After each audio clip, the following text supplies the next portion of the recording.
आज हम भाषा विमर्श का एक अन्य सत्र लेकर आए हैं। विषय है हिंदी भाषा भंडार में कितने हिंदी शब्द।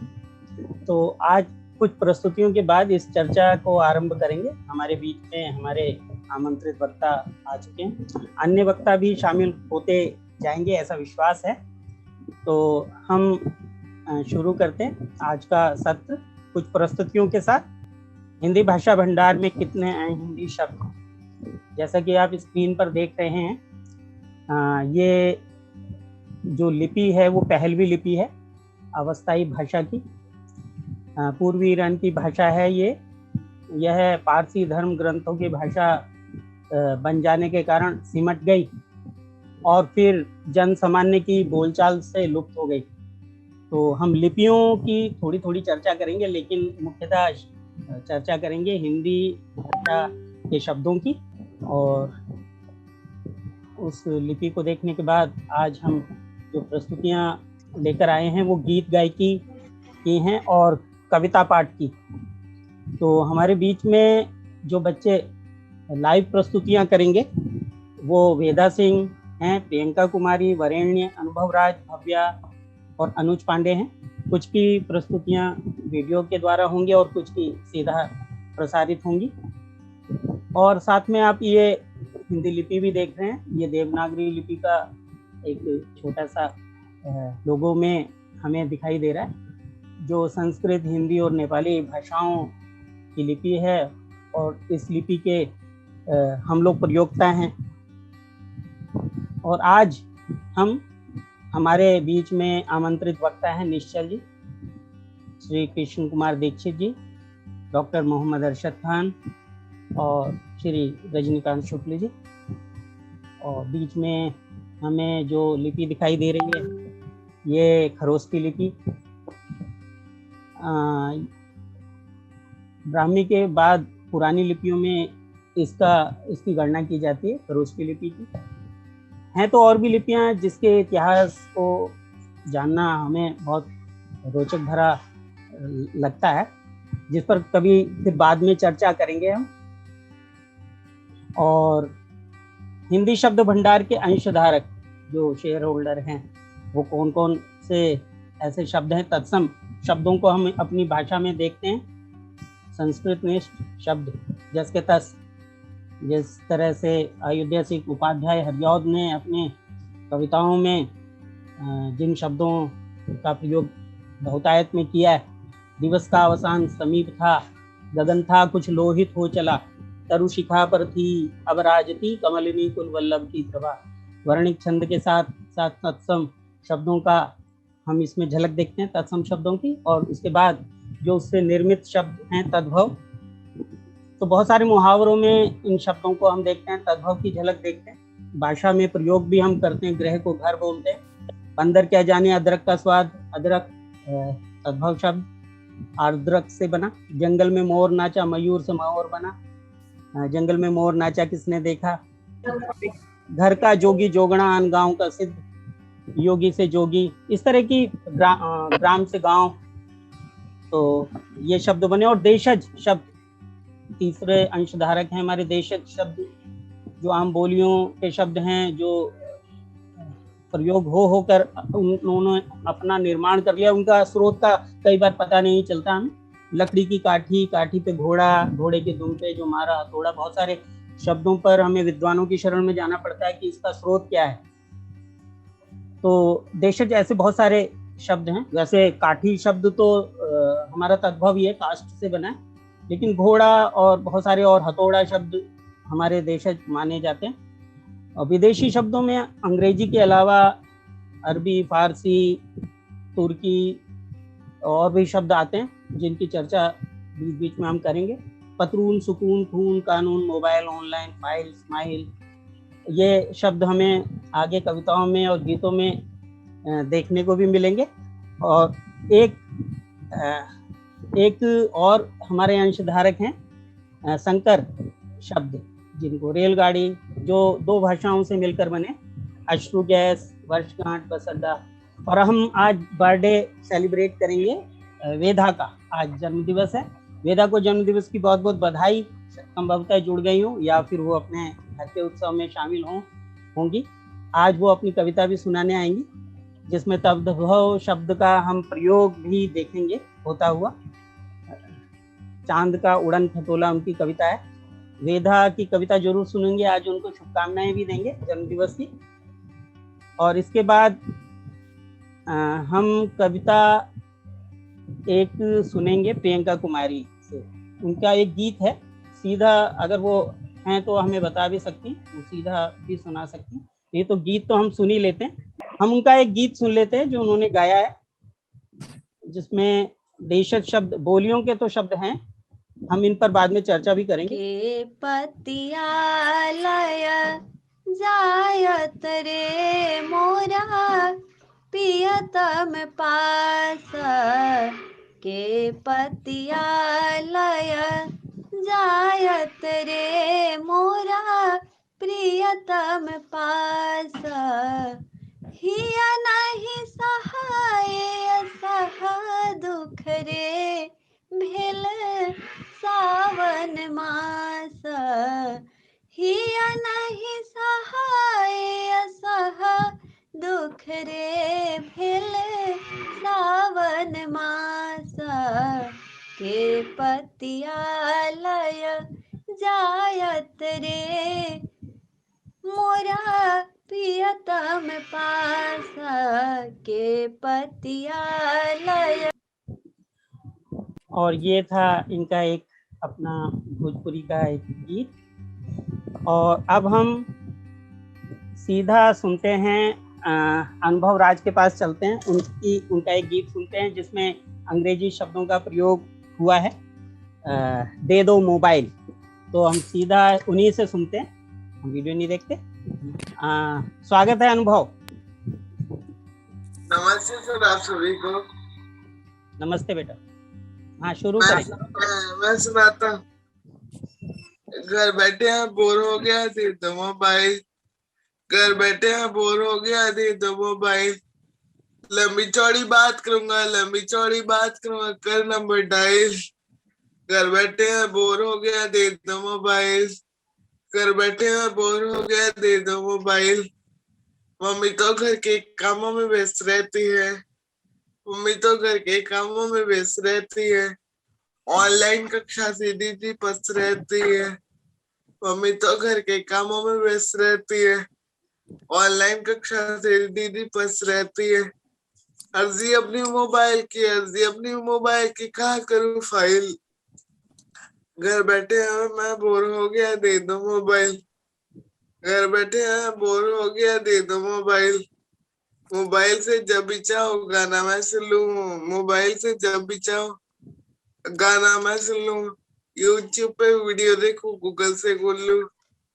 मोबाइल से जब भी चाहो गाना मैं सुन लूं।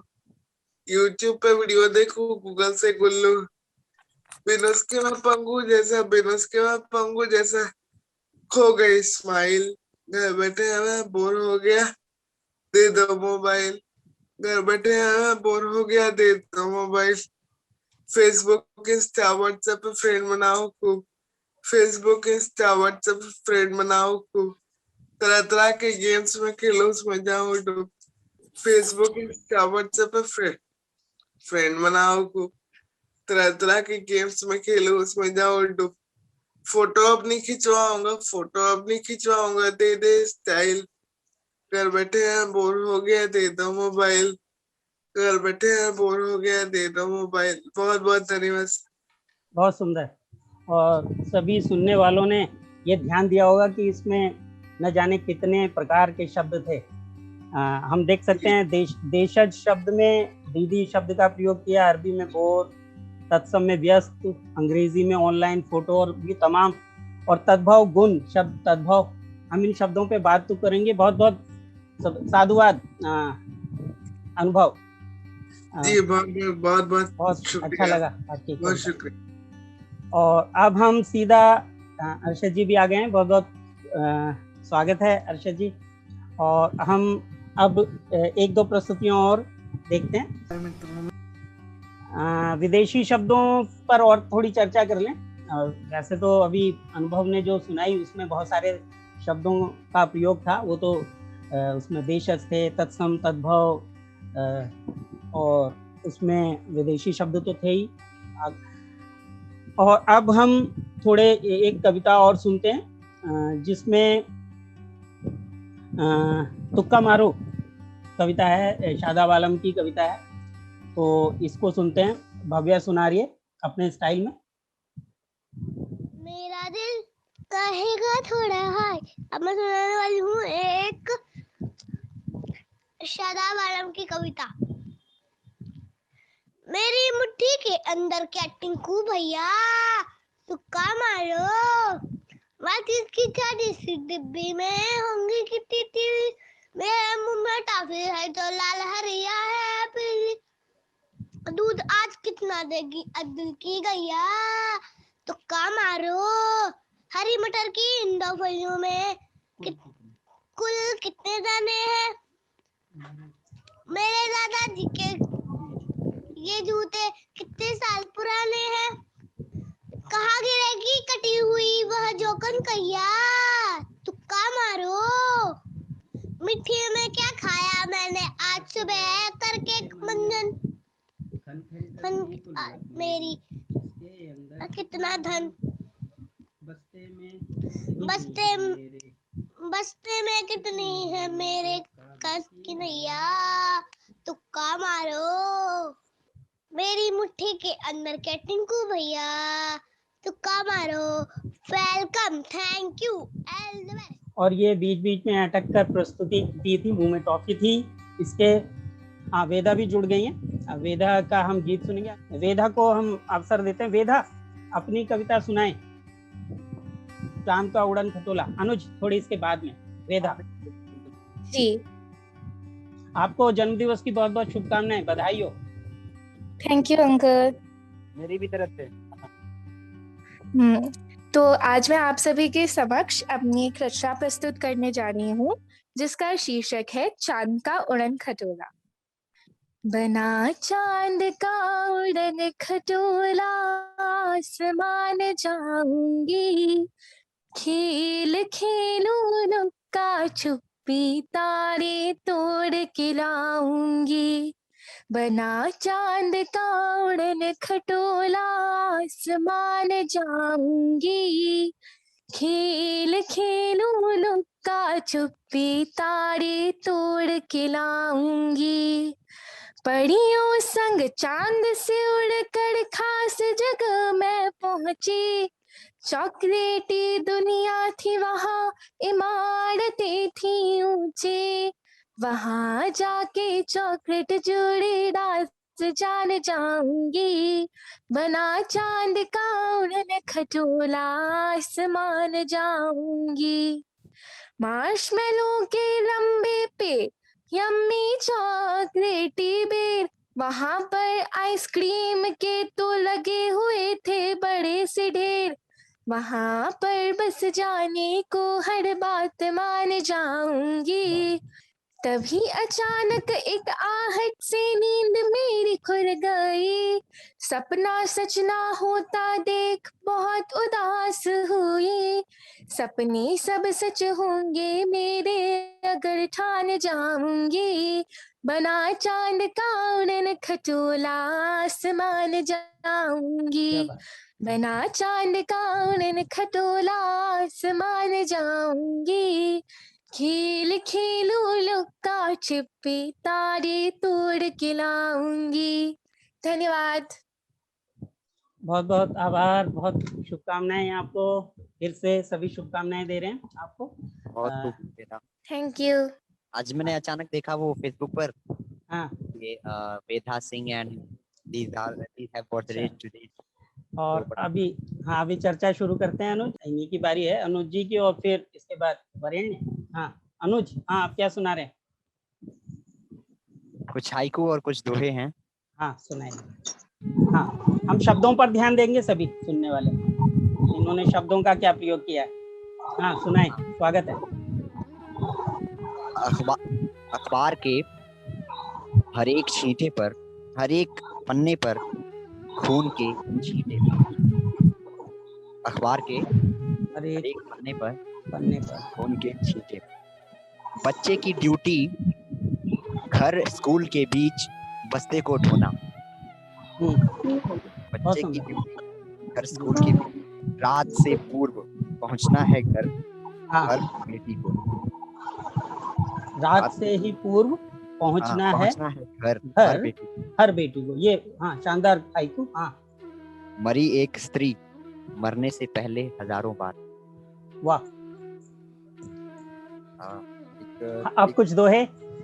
हाँ, गन्ना। हाँ, तुलसी अब भाती नहीं, कड़वा लगता नीम। तुलसी अब तुलसी भाती भाती नहीं, नहीं, कड़वा लगता नीम। सबको ही मीठी लगे दारू और अफीम। सबको ही मीठी लगे दारू और अच्छा। बहुत दिनों पहले लिखा था तो मतलब बहुत दिनों पहले। कितने, उम्र तो आपकी बहुत कम है, और कितने दिन पहले?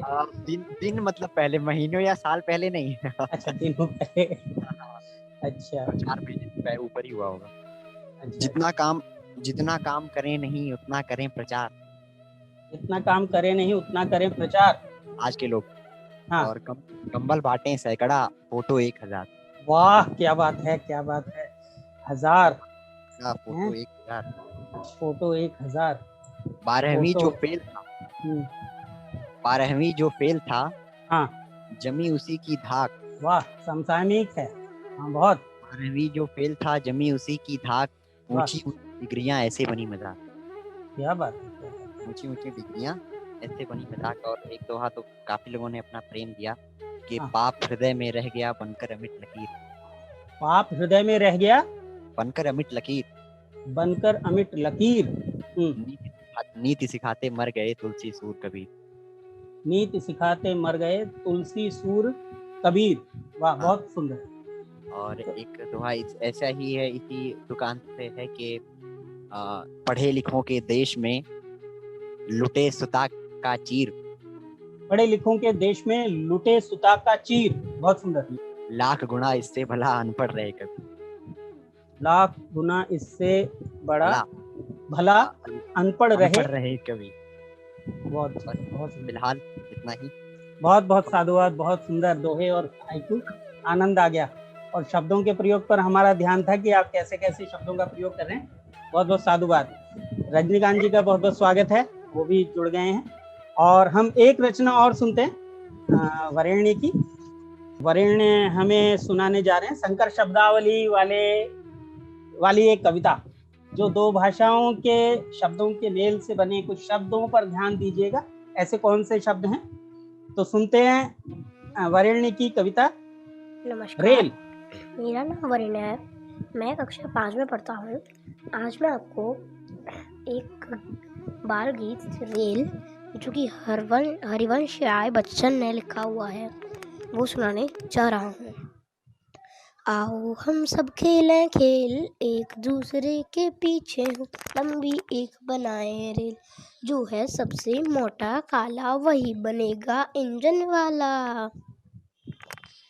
सबसे आगे जाएगा, सबको वही चलाएगा, एक दूसरे के पीछे हो डब्बे बाकी बन जाएं। सबसे छोटे सबसे पीछे गार्ड बनाया जाएगा, हरी चलाने को रुकने को झंडी लाल दिखाएगा। एक इंजन वाला सीटी दे, सबको पाँव बढ़ाना है, सबको अपने मुंह से चुक चुक चुक चुक करते जाना है। सबको अपने मुंह से चुक चुक छुक छुक करते जाना है। बहुत सुंदर। और हम ये बाल प्रस्तुतियां यहीं समाप्त करते हैं और चर्चा का सिलसिला शुरू करते हैं। हमारे बीच में आमंत्रित वक्ता मौजूद हैं सभी। कृष्ण कुमार दीक्षित सर, निश्चल जी, रजनीकांत शुक्ल जी और डॉक्टर मोहम्मद अरशद खान जी, सभी का एक बार फिर से स्वागत है। और हमारे बीच में कुछ बच्चे भी हैं, जिनमें वेदा सिंह का जन्मदिवस भी है। और हम अब शुरू करते हैं सिलसिला बातचीत का। और सबसे पहले निश्चल जी, और स्क्रीन पर हमारे दिखाई दे रहे हैं निश्चल जी। और आज का पहला सवाल आपसे है, चर्चा का जो चर्चा को गति देगा। हम ये समझते हैं कि जिन वाक्यों में संस्कृत और उससे बने शब्दों की अधिकता होती है, वह भाषा हिंदी है, और जिन वाक्यों में अरबी, फारसी, तुर्की शब्दों की बहुतायत होती है उस जबान को उर्दू कहते हैं। ऐसा शुरू से हम समझते आ रहे हैं कि जिनमें ऐसा होता है। बहुत सी हिंदी की कविताओं में अरबी, फारसी शब्दों की अधिकता मिलती है, तो क्या उसे हिंदी कविता कहना ठीक है? इसी तरह अगर अंग्रेजी शब्दों की बहुतायत वाली हिंदी कविता या वाक्य हो तो क्या उसे हिंदी कविता या वाक्य कहना ठीक रहेगा? हमने एक कविता सुनी अभी, शादाब आलम की तुक्का मारो, इसमें अरबी शब्दों की बहुतायत है। उर्दू भाषा कविता, क्या ये उर्दू भाषा कविता कह सकते हैं इसको? निश्चल जी, हम किसे हिंदी कहें और किसे उर्दू कहें? आप एक तो बड़े विषय ढूंढ ढूंढ के लाते हैं और हम जैसे लोगों के लिए एक विषय खड़ा करते हैं कि उस पर सोचा जाए, उस पर बात की जाए। ये बाल मन के प्रश्न है सर, ये बचपन में उठा करते थे कि, और वो आज सवाल बनकर शिक्षकों के सम्मुख आ रहे। और दीक्षित सर का आशीर्वाद है, अगर उलझ जाएं तो दीक्षित जी की सरल लेंगे, वहाँ मजेदार उत्तर आ जाते हैं। निश्चल जी, आपसे अभी तो कर सकते हैं, हमारे मित्र अर्शद जी भी हैं ही। पहले तो मैं प्रणाम कर लूं आदरणीय कृष्ण कुमार दीक्षित जी को, रजनीकांत जी को और अर्शद जी को। तो मेरा ही पहला नंबर आज आपने लगा दिया है। हाँ, तो आपने सादाब जी की कविता सुनवाई, तुक्का मारो, रेलगाड़ी वाली हरिवंश राय बच्चन जी की यह विधा ने अपनी सुनाई, अनुभव राज ने सुनाई कि वो 2 मिनट के लिए मोबाइल दे दो। तो कविता जिस भाषा में लिखी जा रही है, जो लिखने वाला है, उसकी भी एक सोचने की भाषा होती है। जैसे हम लोग कहते हैं ना कि कहानी भी आपने सुनी होगी कि एक वो था और उसकी कई भाषाओं का उसको ज्ञान था, और प्रश्न दिया गया कि भाई असल भाषा इसकी क्या है, ये जो बताएगा उसको पुरस्कार दिया जाएगा। तो उसमें फिर कहानी में ये होता है कि वो रात को सो रहा होता है, एकदम उसको डराया जाता है और डर करके फिर वो जो उसकी मातृभाषा होती है उसको बोलता है ना, तो पता लग जाता है कि भाई ये बंगाली है। तो हम कितना भी प्रयास करें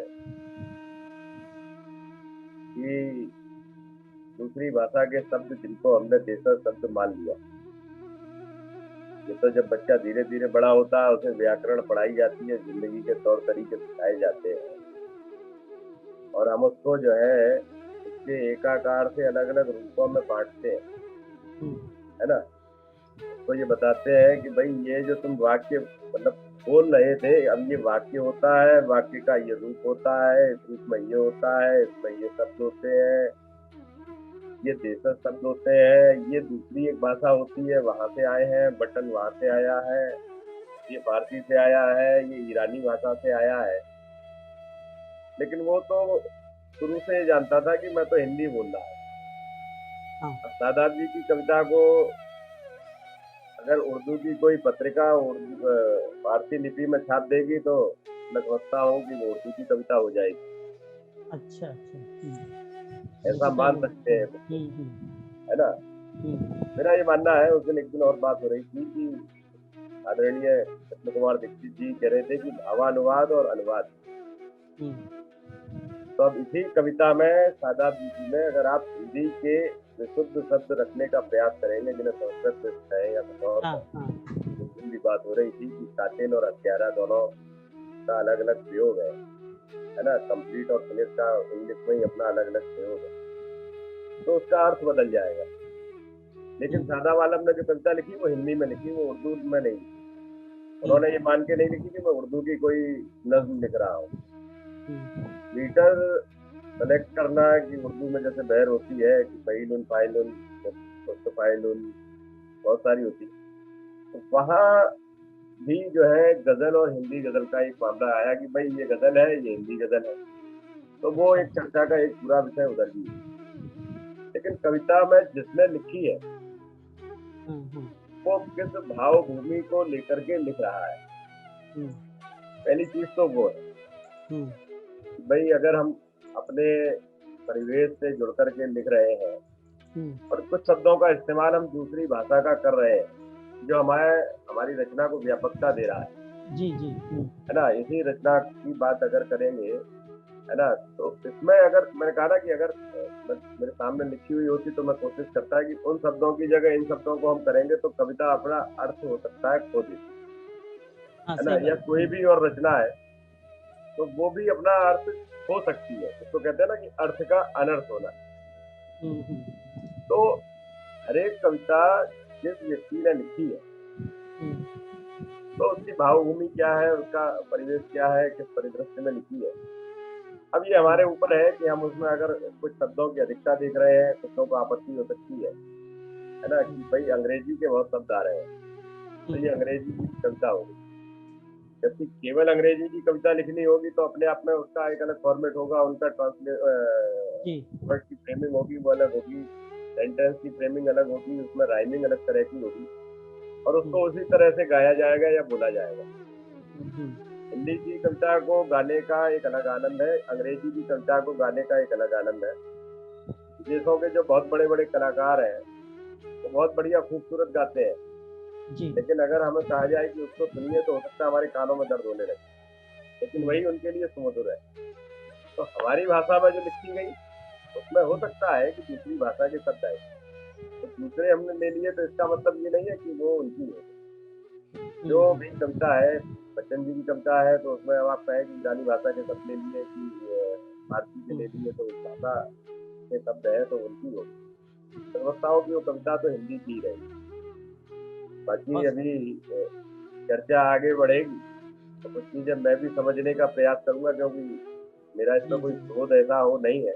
मैं तो सुनने के लिए, समझने के लिए जुड़ा हूँ।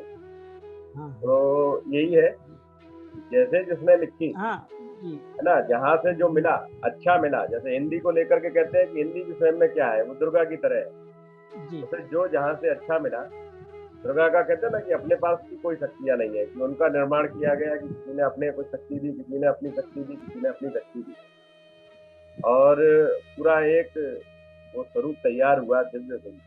तो ऐसे ही रचना जो है अगर कहीं से अच्छी चीजें ले रही है ना, अगर कहीं पे पेड़ की जगह दरख्त अच्छा लग रहा है तो उसमें कोई बुराई नहीं है। तो वो कविता अगर दरख्त का इस्तेमाल कर लिया तो दूसरी भाषा में चली गई, ऐसा नहीं, या मोबाइल का इस्तेमाल कर लिया तो अंग्रेजी की कविता हो गई, ऐसा नहीं है ना। तो जैसे आपको एक जगह एक थोड़ी हंसी की बात बता दूं कि A for apple, B for बड़ा एप्पल, सी फॉर छोटा एप्पल, जो बहुत चुटकुला चला तो हमने ABCD कर दी। तो उसको आप ये कहें कि भाई हिंदी की ABCD हो गई, ठीक है, वो चुटकुला हो सकता है। कविताओं की दृष्टि से अगर दूसरी भाषा का शब्द का प्रयोग है तो रहेगी तो वही, वो उसकी व्यापकता को बढ़ाएगी, उसकी ग्राह्यता को बढ़ाएगी, और उसकी संप्रेषण की जो लोगों तक पहुंचने की वो है, उसको वो अच्छा लगेगा। लगभग जवाब मिला। और छोटी छोटी उलझने होती हैं बाल मन की, वो चर्चा के माध्यम से दूर होती हैं। दीक्षित सर इस पर क्या अपना विचार देते हैं? दीक्षित जी कुछ कहना चाहेंगे? एक तो लिपि कारण बनती है भाषा का, कि अगर हम, निश्चल जी ने बताया कि अगर हम नागरी में प्रकाशित करवाते हैं तो वो हिंदी की कहलाएगी, है ना, और अगर वो हम कहीं और प्रकाशित हो जाती है अभी फारसी में तो वो वहाँ की कहलाने लगती है। आप क्या सोचते हैं, क्या मानते हैं? नमस्कार, निश्चल जी ने बहुत बढ़िया विवेचन किया इसको, इसके बाद कुछ रह नहीं जाता। लेकिन फिर मैं कहूँगा, देखिए, भाषा, व्याकरण, शब्द और लिपि ये अलग अलग चीजें हैं, एक दूसरे के सहयोगी हैं, लेकिन इनका अस्तित्व अलग अलग है। किसी भाषा के शब्द जो हैं उसके बाल हैं, उसका श्रृंगार है, उसके अंग हैं, लेकिन उस भाषा का व्याकरण उसकी रीढ़ की हड्डी। हम विदेशी शब्द तो ला सकते हैं और विदेशी शब्दों की भरमार होने से भी कोई दिक्कत नहीं है। जैसे हम अच्छे कपड़े पहन लें, अंगूठी पहन लें, लेकिन अगर बिल्ली का बच्चा किसी बिस्कुट फैक्ट्री में पहुंच जाए तो वो बिल्ली का बच्चा ही रहेगा, वो बिस्कुट नहीं हो जाएगा। इसी तरह अंग्रेजी और उर्दू के शब्दों का, फारसी के शब्दों का अगर बाहुल है, लेकिन अगर उसका व्याकरण, उसका शब्दों का विन्यास, पहले कर्ता क्रिया कर्म के जो नियम हैं, बहुवचन बनाने के जो नियम हैं, स्त्रीलिंग पुल्लिंग के जो नियम है, अगर उनका पालन वाक्यों में किया जा रहा है तो वो हिंदी होगी। लिप किसी में भी लिखी जाए, हम हिंदी को रोमन लिप में लिख सकते हैं, शारदा लिप में लिख सकते हैं, और अपनी देवनागरी में तो लिख ही सकते हैं। देवनागरी में बंगला लिखी जा रही है, गुजराती लिखी जा रही है, महाराष्ट्रियन लिखी जा रही है, नेपाली लिखी जा रही है। तो ये सब भाषाएं हिंदी की नहीं है, लिपि अलग। लेकिन अगर आप लिपि जानते हैं तो उस भाषा को पढ़ लेंगे। जैसे मैं नेपाल गया तो मुझको कई शब्द समझ में आ गए। हम महाराष्ट्र जाते हैं तो हमें लगता है जैसे गलत हिंदी लिखी हुई है, लेकिन लिपि जहाँ दूसरी हो जाती है वहाँ समझना जरा मुश्किल पड़ जाता है। अब मैं आपको इस पर ले चलता हूँ कि शब्द, एक जगह के शब्द दूसरी जगह क्यों आते हैं और कैसे आते हैं। जी। हमारा विनिमय होता है, हमारे कुछ लोग लंदन जाते हैं, लंदन के लोग यहाँ आए, फारसी अरबी फारसी के लोग आए, राजा बने, अदालतें लगी, तो उनमें जिन शब्दों का प्रयोग बहुत ज़्यादा होता है वो शब्द हिंदी अपना लेती है। लेकिन अपनाने से हिंदी में कोई प्रदूषण नहीं आता और वो शब्द हिंदी की थाती हो जाते हैं। जैसे मान के चलें एक कटोरे में खीर रखी हुई है, वो खीर भरे जी। राजीव गांधी फाउंडेशन की है, लेकिन अगर हम उस खीर को खा लेते हैं और उस खाने से जो ताकत आएगी, हमारे चेहरे पर जो प्रसन्नता आएगी, वो प्रसन्नता राजीव गांधी फाउंडेशन की ना हो के वो के दीक्षित की प्रसन्नता हो। तो अगर हिंदी फारसी के शब्द हमने ले लिए और अपनी भाषा में उनको पिरो लिया और व्यक्त कर दिया, समझने वाले समझ गए, तो ये हिंदी के लिए वरदान के रूप में होगा। तो अब हिंदी क्या, हिंदी शब्द जो है स्वयं फारसी का शब्द है, फारसी का शब्द है। हाँ, ये क्या है? वो सिंधु से बना है और शाह जो है वो हा हो जाता है, तो शाह की वजह से हा, जैसे अस्पताल हस्पताल हो जाता है। तो ये शब्द एक दूसरे से विनिमय हैं और इनका सबसे बढ़िया प्रयोग जब आवश्यकता कहाँ पड़ती है, जब लिखित साहित्य बढ़ जाता है और मौखिक साहित्य कम, मौखिक साहित्य और लिखित साहित्य दोनों साथ साथ चलते हैं, तो शब्दों की आवश्यकता पड़ती है। आवश्यकता के अनुसार शब्द उधार लिए जाने, ये लोन के शब्द हैं। लेकिन अगर आपने लोन बहुत दिन तक लिए रखा तो वो फिर शब्द भूल जाते हैं, वो हिंदी के शब्द माने जाते हैं। जैसे स्टेशन अंग्रेजी का शब्द है, लेकिन हमने उसको ले लिया और जनरल पब्लिक में वो स्टेशन के नाम से प्रसिद्ध हो गया, तो स्टेशन अब वो हिंदी का शब्द है। इसी तरह बाइसिकल है, बाईसाइकिल, बाई का मतलब दो, साइकिल में जिसमें दो पहिए हों, लेकिन वो बाइक खत्म हो गया और हिंदी में वो साइकिल के नाम से आ गया, वो साइकिल कहते हैं। तो अब ये साइकिल हिंदी का शब्द है। जिन भाषाओं में, जैसे टुंड्रा की भाषा, उसमें मुश्किल से 700 या 800 शब्द हैं, इससे ज्यादा शब्द नहीं है उसमें, लेकिन उसमें 40 शब्द सिर्फ बर्फ के लिए हैं। उसका कारण यह है कि वहां इतनी ज्यादा बर्फ है, तो उनको बर्फ के लिए 40 शब्द जरूरत पड़े कि टूटी हुई बर्फ, टूटने वाली बर्फ, न टूटने वाली बर्फ, पुरानी बर्फ, नई बर्फ, गिरने वाली बर्फ, इनके शब्द के अलग अलग शब्द हैं। क्योंकि हमें बर्फ की आवश्यकता नहीं पड़ती, कभी बर्फ ले आए बाजार से या आसमान से ओले गिरे तो हमें अंग्रेजी वालों को स्नो और आइस से काम चल जाता है। तो जिन शब्दों की हमें, जिन संज्ञाओं की अधिक जरूरत पड़ती है, वो शब्द हम बाहर से ले लें। अगर हम आज में चले जाएं तिब्बत में और हम, तो उसमें वही वहां उतने प्रकार की बर्फ मिलेगी हमें, और उस बर्फ के लिए हमको शब्द गढ़ना पड़ेंगे। मैंने एक अध्ययन किया था हमीरपुर जिले में, बुंदेलखंड में एक राठ तहसील है, वहां धोबियों के गांव हैं। तो एक धोबी साहित्यकार से मेरी बात हुई, वो जाति से धोबी थे लेकिन हिंदी के बड़े अच्छे साहित्यकार थे। उन्होंने शोध किया है, सूखे कपड़े और गीले कपड़े के बीच में उन्होंने गीले कपड़े के लगभग 14 शब्द बताए कि ये कम गीला, जैसे ठटाका है, फरान वाला, बिल्कुल सूखा कपड़ा, बिल्कुल गदमसा। उन्होंने 14 शब्द बताया कि सूखे कपड़े से गीले कपड़े के बीच में ये 14 प्रकार होते हैं, लेकिन हमें आवश्यकता नहीं है, इसलिए शब्द नहीं बनाते। ये तो बड़ा कार्य हो गया। सूर्य की 12 राशियां, 12 राशियां होती हैं, उससे भी आगे निकल गया। तो जो शब्द जहां आवश्यकता होती है आदमी गढ़ लेता है, उधार ले लेता है, और वो शब्द उसकी थाती हो जाती है। अब मैं ये कहना चाहूंगा, उनका अनुवाद जो है हमें वो शब्द को उसी रूप में लेना है। जी जैसे एक शब्द है दर्जी, ये फारसी का शब्द है। अगर हम इसको हिंदी में दर्जी को शौचिक कहते हैं या तुनवाए कहते हैं, अगर हम आज तुनवाए कहने लगेंगे तो शायद ही कोई पहचानेगा। हर घर में पनीर खाया जाता है, दुकानों में पनीर बिकता है। अगर जी। हम ये फारसी का शब्द है हाँ। और इसको अमीक्षा कहने लगे, जो संस्कृत में अमीक्षा शब्द है, तो पनीर शायद ही के कोई लिए। पहचाने। इसलिए जी। उसको उसी रूप में लेना ज्यादा अच्छा है। और ये हिंदी वालों की एक तरह से कूप मंडूकता है, या कि उसको जैसे चारपाई है, चारपाई को सब लोग पहचानते हैं, फारसी का शब्द है। अगर हम इसको पर्यक कहने लगे या परेखा कहने लगे, गांधी जी का चरखा भी फारसी का शब्द है, उसका अर्थ शब्द बनाया है सूत कर्तन चक्र, तो ये बड़ा हास्यास्पद लगेगा।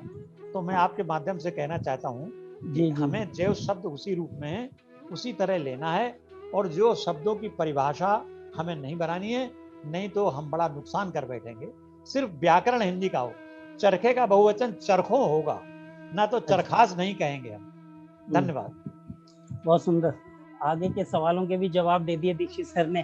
तो तो अभी इंटरनेट एक कारण था कि वो कहीं डिस्कनेक्ट ना हो जाए। डिस्कनेक्ट ना हो जाए। हाँ, तो मुझे लग रहा था। और अभी अर्शद जी खामोश हैं, अर्शद जी के पास चलूंगा। अर्शद सर सुनिए, अभी दीक्षित सर ने काफी ज्ञानवर्धन किया। संस्कृत और हिंदी भाषा में अंतर करने के लिए हम देखते हैं कि जिन वाक्यों में संज्ञा विशेषण संस्कृत शब्दों के साथ सर्वनाम क्रिया सहायक क्रिया कारक रूप आदि संस्कृत व्याकरण सम्मत होते हैं, तो वह संस्कृत है जिसमें ये सारे संस्कृत व्याकरण सम्मत होते हैं। ये सभी चीजें सर्वनाम क्रिया सहायक क्रिया कारक रूप आदि, तो वो संस्कृत होती है। और जिन वाक्यों में संस्कृत के केवल संज्ञा और विशेषण शब्द प्रयोग में आते हैं वह हिंदी होती है। जी जी। तो सर क्या यही फार्मूला अरबी और उर्दू में भी लगेगा? अरबी जो कायदे हैं, व्याकरण नियम जिनको कहते हैं, उनके जो व्याकरण के नियम हैं, अगर उन कायदों को मानकर उर्दू जबान का दर्जा देते हैं, हम उर्दू को उर्दू जबान का दर्जा देते हैं, या फिर हिंदी के सर्वनाम क्रिया और सहायक क्रिया इस्तेमाल करने की उर्दू जबान बोलते हुए छूट ले सकते हैं? जी जी। दरअसल एक बात तो ये पहले साफ कर दूं कि अरबी और हिंदी, हाँ, ये तो अलग अलग वर्ग की भाषाएं हैं। जी। अरबी सेमेटिक ग्रुप की है और हिंदी भारोपीय परिवार की है। अच्छा, तो परिवार। हिंदी का संबंध फारसी से जोड़ा जाए तो ज्यादा बेहतर होगा मेरे ख्याल से इस संबंध में। तो जहां तक मैंने बीच में फारसी थोड़ा सा सीखने की कोशिश की थी, हमारे कॉलेज में फारसी पढ़ाई जाती है। ये आवाज पहुंच रही है ना? हाँ, आवाज साफ है जी। तो मैंने बीच में सीखने की कोशिश की, हालांकि सीख नहीं पाया, लेकिन मैंने ये देखा कि जो फारसी के नियम कायदे हैं वो एकदम संस्कृत से मिलते जुलते हैं। वही शब्द रूप वैसे ही बिल्कुल जैसे लगता है कि एकदम संस्कृत के ही तरह उसमें चीजें चलती हैं। अब संस्कृत और हिंदी का अंतर भी समझ लिया जाए तो फारसी और उर्दू में थोड़ा सा समझने में आसानी रहेगी कि संस्कृत एक तरह की संयोगात्मक भाषा है। संयोगात्मक का मतलब ये हुआ कि जैसे जो विभक्तियां होती हैं वो शब्दों के साथ जुड़ी होती हैं। जैसे राम को कहना है तो हमने रामम कह दिया, रामस्य कह दिया। हिंदी में क्या हुआ, हिंदी जब बनी तो उससे विभक्तियां उससे अलग हो गई। राम को कहना है तो को अलग हो गया है, ने अलग हो गया है, से अलग हो गया है, के लिए अलग हो गया, ये सारी चीजें अलग हो गई। तो एक तरह से हिंदी वियोगात्मक भाषा हो गई। ठीक वही चीज फारसी और उर्दू में भी है। लेकिन उर्दू जो है वो बिल्कुल आप यूं समझ लीजिए कि वो तो हिंदुस्तान की बेटी है, हिंदुस्तान में जन्मी है। तो उर्दू में का व्याकरण अगर आप देखें तो वो पूरी तरह से जैसे हिंदी का व्याकरण है पूरी तरह से वैसे ही उर्दू का व्याकरण भी। थोड़ा बहुत फर्क है उसमें, सिर्फ शब्दों की कठिनता और उनके लिखने का तरीका जो है वो जो उर्दू का है वो थोड़ा सा अलग है। बाकी चीजें जैसे बहुत सारी ध्वनियां हैं वो हिंदी के तर्ज पर बनाई गई हैं। ड़े वगैरह है, ये सब हिंदी से लेकर बनाई गई है, ये मूल फारसी में नहीं है। ड़े ध्वनि जो है वो फारसी में नहीं है, वो उर्दू में ले ली गई है, वो हिंदी के अनुकरण पर बनाई गई है। इसमें असल मसला तो ये है कि सिर्फ फर्क लिपि का है। जैसे एक भोलेनाथ तिवारी ने बड़ा अच्छा एग्जाम्पल दिया है कि उन्होंने 3 वाक्य बताए हैं कि मैं कल एक सभा में मैं कल एक सभा में भाषण दूंगा। दूसरा सेंटेंस उन्होंने बताया कि कल मैं एक मीटिंग में लेक्चर दूंगा। तीसरा सेंटेंस है कल मैं एक जलसे में तकरीर करूंगा। ये तीनों जो वाक्य हैं, ये तीनों वाक्य हिंदी के हैं, बस एक में हमने शब्द बदल दिए हैं तो वो अंग्रेजी बहुल हो गई है, एक में वो फारसी बहुल हो गई है।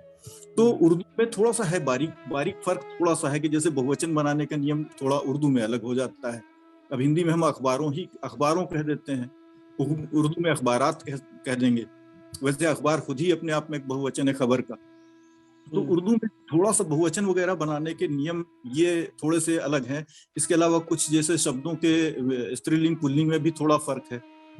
जैसे दिल्ली स्कूल के जो लेखक थे उर्दू के, वो सांस को पुल्लिंग मानकर लिखा करते थे, सांस आ रहा है। लखनऊ स्कूल के जो लेखक थे वो लिखते थे सांस आ रही।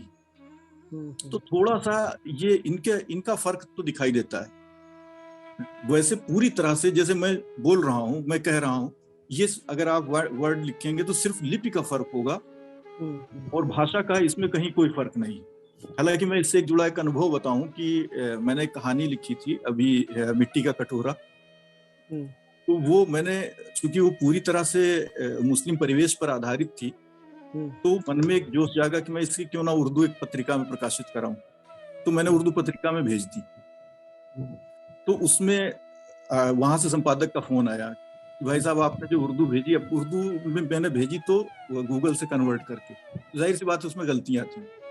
तो उन्होंने कहा कि भाई इसमें गलतियां बहुत हैं। तो मैंने उनको बताया कि भाई टाइप नहीं आता है मुझे, मैंने गूगल से कन्वर्ट किया है। तो उन्होंने कहा इसमें आप थोड़ा सा शब्द भी देख लीजिए, जैसे आपने लिखा और बैठक जम गई, उन्होंने कहा बैठक की जगह आप इसमें महफिल कर दीजिए।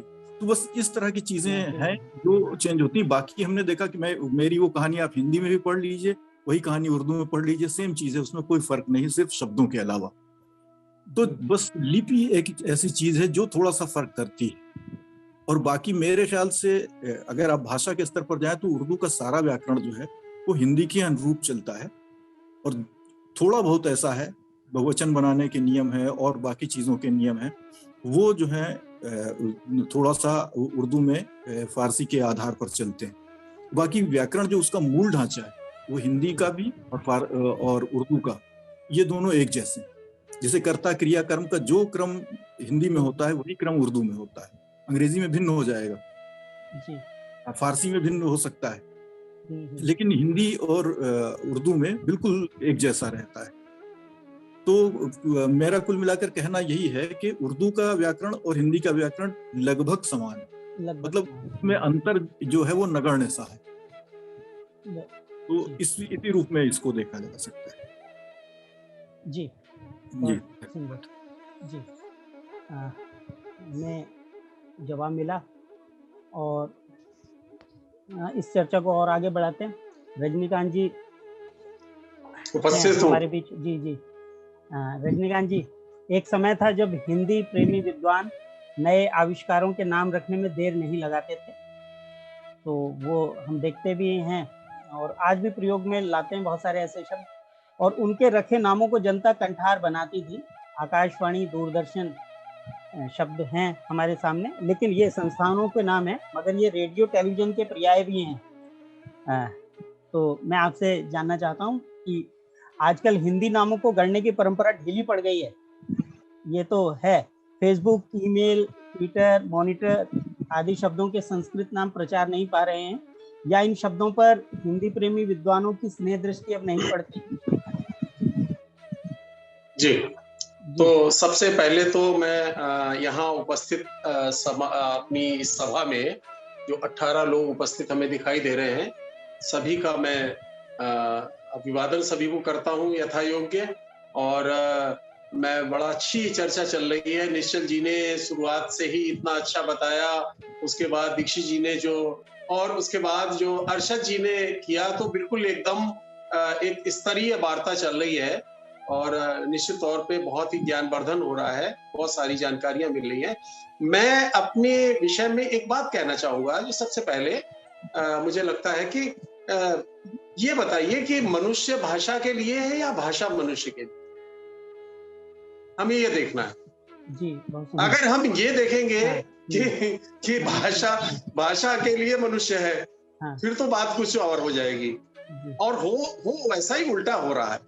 ये जो अभी अरशद भाई कह रहे थे कि उन्होंने कहा कि बैठक को महफिल कर दीजिए और इस तरह से कर दीजिए, या तो इस तरह की जो आग्रह है हिंदी में भी है।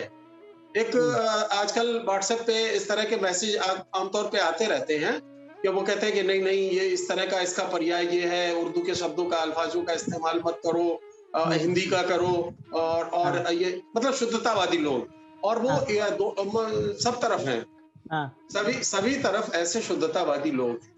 लेकिन अगर हम एक मनुष्य के रूप में सोचेंगे कि हमारा जो आज बहुत अच्छा लगता है मुझे, जो ये नारा जो जिसने भी गढ़ा है उसको मैं 100 सलाम करना चाहूंगा, जिसने कहा था कर लो दुनिया मुट्ठी में। हालांकि ये इनका धीरू भाई अंबानी के नाम से लिया जाता है, लेकिन बनाया तो किसी हमारे जैसे किसी व्यक्ति ने होगा जो कभी पर्दे के पीछे कहीं छुपा हुआ है, जिसका नाम शायद किसी को कभी पता भी न चले। लेकिन वास्तव में आज दुनिया मुट्ठी में है, विश्व एक मोहल्ला हो गया है। तो हम ऐसे दुराग्रह पाल के हम कैसे कर पाएंगे जब रोज भाषाएं मर रही हैं हमारी, इतनी सारी भाषाएं। और हम अभी बहुत अच्छी बात उन्होंने दीक्षित जी कह रहे थे कि बर्फ के लिए इतने शब्द हैं वहाँ। मैंने पिछले अपने वक्तव्य में कहा था कि हमारी नॉर्थ ईस्ट की कुछ भाषाएं ऐसी हैं कि जिनमें ऐसे ऐसे शब्द हैं जो हमारी उच्चारण है वो हमारे यहाँ पे है ही नहीं हिंदी में। और ये बहुत ही महत्वपूर्ण बात है। तो हम अगर इस तरह का आग्रह करेंगे, और मैं बताऊं कि हास्यास्पद, मैं अभी अनुज की जब कविता सुन रहा था तो मुझे अपना बचपन याद आ रहा था कि मैंने भी उस समय जब कविता लिखना शुरुआत की थी, मैं स्टूडेंट था, तो उस जमाने में एक मैंने कविता लिखी। और उसमें मैंने चूंकि मैं पढ़ता था बड़े बड़े कवियों को, हरिवंश राय बच्चन को, जैसे कि अनुज ने कविता पढ़ी अभी, और मैं भी दिनकर को पढ़ता था, बहुत सारे लोगों को पढ़ता था, इकबाल को पढ़ता था, गालिब को पढ़ता था, सभी को। उस जमाने में कभी भाषा का भेद नहीं किया, लेकिन हाँ पढ़ता तो हिंदी में ही था। तो उसको पढ़ने के दौर में मुझे एक शब्द मिला जो था हस्तामलक। हस्तामलक शब्द मिला, तो वो दिनकर ने प्रयोग किया है अपनी कविता में कहीं, और उसका अर्थ है हाथ पे रखा हुआ आंवला। मतलब बहुत ही कोई चीज जो बहुत ही आपके लिए आसान हो, वो उसको हस्तामलक कहते हैं। अच्छा। तो हमने उसका प्रयोग किया और हस्तामलक शब्द के प्रयोग से ही अपनी कविता की शुरुआत की। एक कविता का जिसका नाम रखा दृष्टिकोण, और उसमें हमने कहा चलो इसका प्रयोग करेंगे हम। तो हमने लिखा कि हस्तामलक लभ्य जो हमको, क्या दे सकते हैं आनंद, मन तो मतवाला उसका जो 7 द्वार के पीछे बंद। बिना श्रम किए सोचो तुमको प्राप्य अगर मिल जाएगा, मंजिल को मंजिल कहने में राही फिर शर्माएगा। एक जगह रुक सकती कब है इस मन की जिज्ञासा, शब्द असंभव की अब मानव भूल रहा परिभाषा। समय उम्र के साथ सभी के सपने होते हैं, जिसमें कुछ नितांत व्यक्तिगत अपने होते हैं, उनमें अपने ही शासन की सृष्टि हुआ करती है। लक्ष्य एक हो भिन्न जीवनी दृष्टि हुआ करती। तो मतलब इस तरह की कविता थी वो, एक लंबी कविता थी, और वो विद्यार्थी काल में मैंने लिखी। तो अपने मित्रों को जब सुनाई हमने शाम को जाके, बड़े उत्साह में हमने कहा कि चलो इस तरह का हमने प्रयोग किया है एक शब्द का। तो उन्होंने अब चूंकि वो कस्बे का माहौल था, वहां के लोग थे, उन्होंने ये शब्द पहले सुना नहीं था कभी। तो ये मैं आपके प्रश्न का ही जवाब दे रहा हूँ कि लोग आग्रह इस तरह के प्रयोग क्यों नहीं हो रहे हैं हिंदी में। दूरदर्शन हो वो, तो उसको जोड़ते चलिएगा। तो मैंने उन्होंने क्या किया, उन्होंने मजाक बना ली मेरी। उन्हें समझ ही नहीं आया कि हस्तामलक क्या है। तो वो कहने लगे कि उन्होंने मेरा नाम रख लिया। अब मैं जैसे भी सुबह आता शाम आता, आइए हस्तामलक जी, नमस्कार हस्तामलक जी कहाँ चले गए। तो मतलब इस तरह से उन्होंने मेरी मजाक बना ली। तो मैं जैसे ही 2-4 बार उन्होंने कहा, तो मुझे लगा कि ये चीज जो है हजम नहीं हो रही है। इसको थोड़ा बदला जाए। तो मैं शाम को ही गया और मैंने उसका मतलब वैकल्पिक शब्द ढूंढा और मैंने उसका विकल्प ढूंढ के और तुरंत उसको कन्वर्ट कर दिया, बदल दिया और उसको मैंने लिख दिया, अतिशय सहज लभ्य जो हमको क्या दे सकते हैं आनंद, मन तो मत वाला उसका जो सात द्वार के पीछे पड़ा। ये तो थोड़ा इस तरह सहज हाँ नहीं वो सहज तो अतिशय सहज हो ही गया, तो मतलब उसका अनुवाद हमने भावानुवाद कर दिया ना, हस्तामलक का भावानुवाद मैंने दीक्षित जी जैसे कह रहे हैं उसका भावानुवाद करके कविता को अपने सहज बना लिया। तो जो अभी आप तुक्का मारो की बात कर रहे थे या उससे पहले जो भी बात कर रहे थे शब्दों का प्रयोग, देखिए भाषा जो कविता है या कहानी है वो भाषा के प्रयोग नहीं सिखाने के लिए, वो उसके लिए तो व्याकरण सिखाता है टीचर क्लास में। कविता जो है सहज मन की अभिव्यक्ति होती है, कहानी भी सहज एकदम पानी के प्रवाह की तरह हो, आदमी पढ़े तो रुके नहीं, एकदम बहता चला जाए कहानी के शब्दों के साथ साथ, वो कहानी है, वो कविता है, वो शैली है, वो गद्य है, वो पद है। तो ये है, तो हमें भाषा के प्रयोग के लिए उससे हमें शिक्षा मिल गई हस्तामलक से कि हमें भाषा के प्रयोग के लिए, हालांकि इस तरह के बहुत सारे प्रयोग मैं करता था उन दिनों, गालिब को पढ़ा, इकबाल को पढ़ा, मीर को पढ़ा, सौदा को पढ़ा और जितने भी थे, तो मुझे उर्दू का बड़ा अच्छा शौक लग गया, तो मैंने उर्दू के शब्दों को प्रयोग करते हुए बहुत सारी कविताएं लिखी। देखिए मैं कुछ एक उसका उदाहरण देता हूँ, दो शेर मैं सुनाता हूँ आपको। वैसे तो कविताएं बड़ी लंबी लंबी हैं और मुझे लगता है कि मैं ये अरशद जी ने जैसे कहा है कि मेरा भी एक इच्छा है कि एक इनका उर्दू कविताओं का एक संकलन मैं अपना निकालूं। हालांकि ये अलग बात है कि अभी शीघ्र ही हमारी एक बहादुर बच्चों की कहानियों की पुस्तक जो है उर्दू में अनुवादित होकर पटल पर आने वाली है रिसेंटली, जल्दी ही, अगले संभवतः इस वर्ष से नहीं तो अगले वर्ष तो हर हाल में आई जाएगी। वो है हो चुका है, अनुवाद हो चुका है इसका। हाँ मैं ये कह रहा था रजनीकांत जी कि आजकल जो हिंदी प्रेमी विद्वान हैं वो इस तरह का शायद साहस इसलिए नहीं कर रहे हैं कि वो लोग नहीं मैं उसका हो जाए या फिर है ना वो डर जाए। मतलब एक शब्द में मैंने जवाब दिया, हाँ एक शब्द में जवाब दिया। अब जैसे अभी दीक्षित जी ने कहा कि लौह पथगामी गामिनी पिछली बार, और वो कहा सूत, चरखे का जो शब्द बताया सूत कर्तन, सूत कर्तन यंत्र, तो इस तरह के हास्यास्पद उपयोग, वही मैं कह रहा हूँ, हस्तामलक, सूत कर्तन यंत्र और वो जो लौह पथगामिनी वाली बात, ये सब एक ही बात को कह रहे हैं कि भाषा मनुष्य के लिए है या मनुष्य भाषा के लिए। जो शुद्धतावादी लोग हैं तो हम ये व्याकरण तो बनता रहेगा। आपने दीक्षित जी ने बहुत अच्छी बात कही, अर्शद जी ने बहुत अच्छी बात की है कि अब देखिए इससे भी आगे की बात मैं बता रहा हूँ कि मैं अगर एक छोटी सी, कितना समय है हमारे पास? अभी चर्चा करते हैं, एक सवाल मैं पूछ लेता हूँ, उसके साथ ही आप शेर को जोड़िएगा। मैं उसी से जुड़ा हुआ एक सवाल, इसमें कोई दो राय नहीं है कि नए नाम ध्यान खींचते हैं और नए शब्द प्रयोग भी ध्यान खींचते हैं, बदले हुए नाम तो सबसे ज्यादा खींचते हैं। और आप सबसे अच्छी स्थिति किसे मानते हैं, नए शब्दों द्वारा नाम गढ़ने वाली या अन्य भाषा के शब्दों को आत्मसात करने वाली? हम मतलब नए नए यंत्र आते हैं, नए नए नाम आते हैं तो हम उसको जस का तस स्वीकार कर लेते हैं। तो नहीं देखिए, मेरे लिए तो दोनों ही बातें हैं। मैं ये कहूंगा कि नए शब्द भी गढ़ने चाहिए और दूसरी भाषाओं से शब्द भी लेने चाहिए। इस मामले में हम ऑक्सफोर्ड यूनिवर्सिटी वो डिक्शनरी का उदाहरण देंगे। हमारे जो पिछले सत्र में जब हमारी चर्चा हुई थी तो एक बड़ी बात मैं कहना भूल गया था और शायद किसी ने उल्लेख किया था उसका, फादर कामिक बुल्के, उन्होंने बड़ा काम किया है। देखिए कहाँ से वो वहां से आए दूसरे देश से और हमारे देश में आके उन्होंने हिंदी के ऊपर कितना बड़ा काम। बहुत सारे ऐसे विद्वान हैं जिन्होंने भाषा पे काम किया और ऐसे विद्वानों के लिए हम नतमस्तक हैं कि जो बिल्कुल भाषा के निर्माण के लिए, भाषा के उसकी बेहतरी के लिए काम करते हैं। हिंदी फिल्में कितना बड़ा काम कर रही हैं, मैं याद करता हूँ उज्बेकिस्तान के आजाद हिंद शमातोव आए थे हिंदुस्तान में, आजकल वो वहाँ यूनिवर्सिटी में डीन है, तो वो यहाँ पे साहित्य अकेडमी में किसी कार्यक्रम में आए थे, मैंने उनका इंटरव्यू किया था। तो उन्होंने बताया कि हमारे यहाँ हिंदी फिल्में बड़ी मशहूर हैं, बहुत बहुत हिंदी फिल्मों के गाने और उनके माध्यम से हिंदी शब्दों के बारे में लोग जानते हैं। तो रूस में कितने सारे हिंदी फिल्मों के बारे में, जितने भी जहाँ भी हिंदी भाषी रहते हैं, मॉरीशस में हो या जहाँ भी कनाडा में हो, इतने सारे हिंदी के लोग रहते हैं। तो यहाँ जो फिल्मों के माध्यम से, टेलीविजन के माध्यम से, प्रसार माध्यमों, संचार माध्यमों के माध्यम से ये हमारे जो भाषा का जो प्रभाव फैला है, तो उनका बहुत बड़ा योगदान, और इनके योगदान को हम भुला नहीं सकते हैं। तो हम ये चाहते हैं कि जो नए शब्द गढ़े जा रहे हैं वो भी प्रक्रिया हो। लेकिन हाँ, ये आप सही कह रहे हैं कि निश्चित तौर पे इस दिशा में उस तरीके के प्रयास नहीं हो रहे हैं, और शायद इस मामले में हम उतने जागरूक भी नहीं हैं। और हम देखिए, दोनों बातें हैं, एक तो हम जागरूक भी नए शब्द गढ़ भी नहीं रहे हैं, और हम दूसरे शब्दों को ले भी नहीं रहे हैं, दूसरी भाषाओं को। अरे हमारी भारतीय भाषाएं कितनी, पिछले सत्र में भी हमने कहा था, कितनी समृद्ध हैं।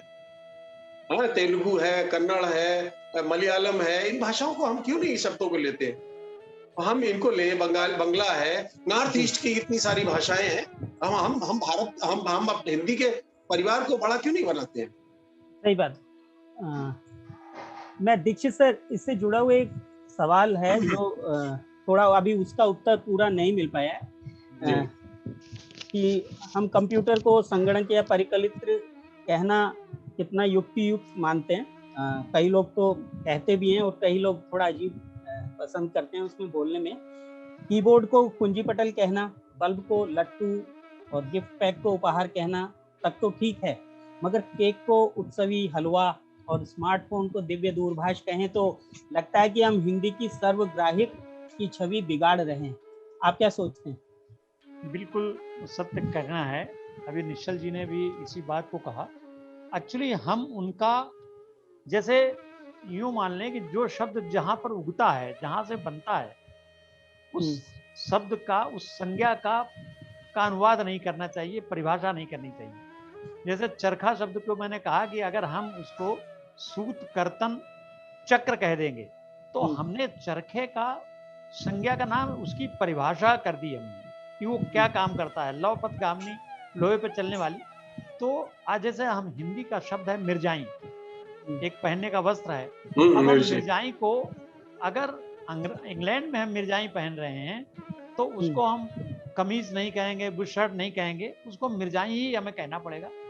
जैसे समोसा है हमारा शब्द, विदेशियों ने ले लिया, अब समोसा का वो कोई पर्यायवाची बना लें या कुछ कह दें कि पूड़ी में भरा हुआ सब्जी, तो वो गलत लगेगी।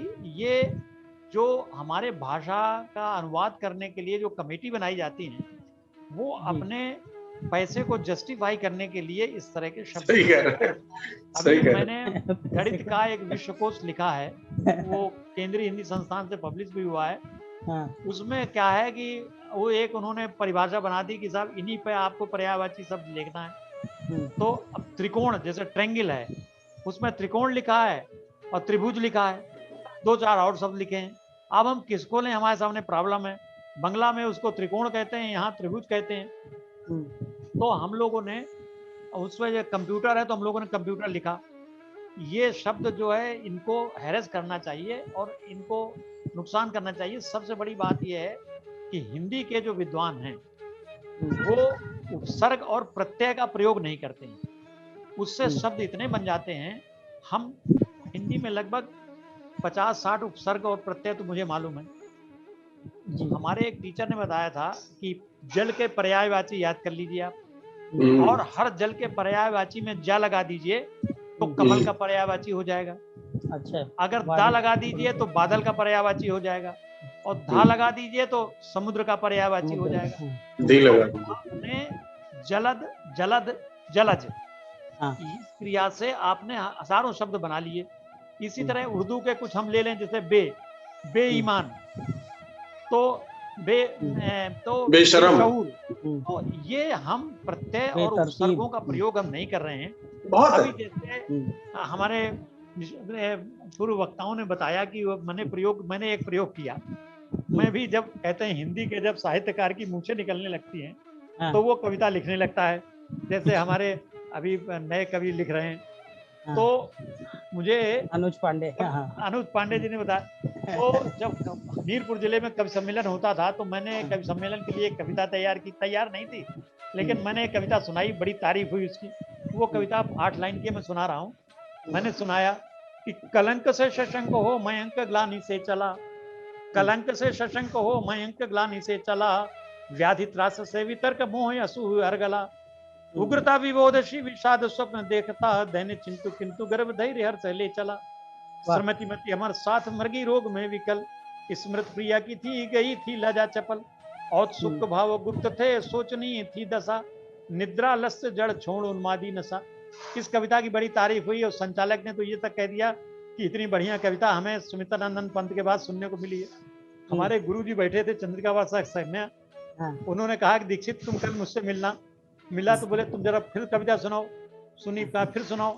बोले इसका क्या मतलब है, तो कैसे बनाई? तो मैंने कहा साहब हमें 3300 संचारी भाव पढ़ाए थे आपने, वो संचारी भाव याद नहीं हो रहे थे, उनको एक माला में पिरो दिया और कुछ नहीं है। तो न सुनने वाले न बनाने वाले, तारीफ करने वाले इसी तरह। दूसरा लय, अभी तक इस पर लय पर बात नहीं हुई। शब्दों लय बहुत जरूरी है। एक व्यंग की बात है, कुछ माहौल गर्म हो रहा है। एक सज्जन ने कहा कि महादेवी वर्मा हिंदी साहित्य में वीर रस की सबसे बड़ी कवित्री हैं, रौद्र रस की, और श्याम नारायण पांडे करुणा रस के सबसे बड़े कवि हैं। तो उन्होंने कहा ये कैसे कहते हो? बोले मैं बताता हूँ। उनने कहा कि महादेवी वर्मा लिखती हैं कि चुभ गया सूल सा अंतर में ज्वाला जाग उठी। तो जहाँ सूल है, ज्वाला है, वो क्या वीर रस नहीं होगा, खीर रस होगा। और श्याम नारायण पांडे लिखते हैं कि निर्बल बकरों से बाघ लड़े, भिड़ गए सिंह मृग छौनों से, हाथी गिर पड़े गिरे घोड़े, पैदल बिछ गए बिछौनों से। तो ये निश्चित करुणा रस है, इसके अलावा कुछ हो ही नहीं सकता। तो हमें लय पर भी बात करनी है। और हमारे जो बड़े कवि हुए हैं, नाम उनका अपने आप आ जाएगा। हरिशंकर परसाई ने लिखा है कि मेरे मोहल्ले में एक लड़का पैदा हुआ, जब उसकी 18 साल उम्र हुई तो वो कविता लिखने लगा। उसने एक शब्द लिया आशा, आशा निराशा प्रत्याशा विपाशा। लिखने के बाद 14 तुकें बनाई, वो जाके फेल हो गया, रोने लगा। मेरे पास आया, बोले मुझसे कविता नहीं लिखी जाती, मैंने आशा शब्द लिखा था और उससे कविता बनाई, तुक मिलाई, वो जाके फेल हो गया। तो मैंने उससे कहा, हरिशंकर परसाई ने कहा कि मैंने उससे कहा कि तुम कैसे हो? भारत के एक कवि हैं हिंदी के, उन्होंने चक्र ले लिया, चक्र तक्र वक्र शक्र मक्र मिला करके 40 तुकें बनाई और राष्ट्र कवि हो गए। मैथिली शरण गुप्त ने 40 तुकें मिला करके और वो कवि हो गए। तो हमें इस तरह का उपहास नहीं करना है। अगर हमें हिंदी का कटोरा भरना है, हिंदी को रत्नवार करना है, तो हमें शब्द स्वयं गढ़ने होंगे, शब्द लेने होंगे और शब्दों का भंडार बनाना होगा। धन्यवाद जी, आनंद आ गया सुनकर। और चलिए, चर्चा को इस तरह के अंत की जरूरत भी होती है, लेकिन अभी अंत नहीं चर्चा का। एक सवाल जो रहता है, मैं अर्षद जी से पूछूंगा, फिर बाकी सभी से। चर्चा का समापन ठीक हो तो आखिर में दीक्षित जी से कि वो सुलझाए। किसी भी भाषा के शब्दकोश में अपशब्दों का उल्लेख नहीं मिलता। हम तलाशते हैं और सुनने में जितने समाज में आते हैं अपशब्द, और देखते हैं कि उस अपशब्द का वास्तविक अर्थ क्या है, तो वो शब्द गायब होता है शब्दकोश से। ना ही एक सभ्य संस्कृति जाति से लिखित परंपरा में आगे ले जाना चाहती है। फिर ये किस पद्धति से पीढ़ी दर पीढ़ी हस्तांतरित होते रहते हैं? अर्षद जी। जी, बड़ी मजेदार बात आपने पूछी और बहुत रोचक सवाल है। इसका सवाल का जवाब अर्षद जी आप ही दे सकते हैं, आप जमीन से जुड़े हुए साहित्यकार हैं।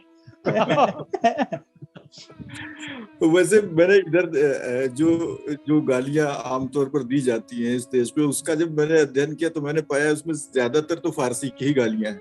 नहीं, वो देशज में लोकगीत भी है गालियों के, विद्यापति और वो गालियों पर। जी जी जी, जी। तो जैसे वो उन्हीं गालियों से बचने के लिए ही तुलसीदास जी ने वो जानकी मंगल, पार्वती मंगल की वगैरह की रचना की, ताकि वो लोगों में अच्छे संस्कार जाएं। तो जैसे बहुत सारी जो आमतौर पर, एक तो गालियों का समाजशास्त्र ये भी है कि वो स्त्रियों को संबोधित ज्यादातर होती हैं, स्त्रियों को ही संबोधित होते हैं वो।